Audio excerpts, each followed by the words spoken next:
right, so this is Tim, and he had a pretty significant quadriceps tendon tear about 2 months ago, just a little less than that.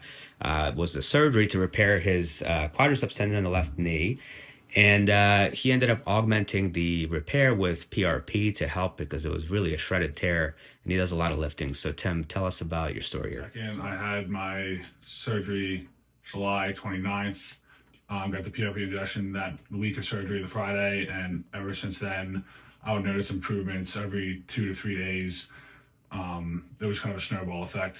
Every week, I was bending my knee more and more. I was back in the gym, probably 11 days after surgery, and doing legs probably about a month ago. So I've benefited from the PRP extremely well. And as you can see now, I mean, my knee, I can pretty much bend it all the way back. Yeah, and kick out all the way straight.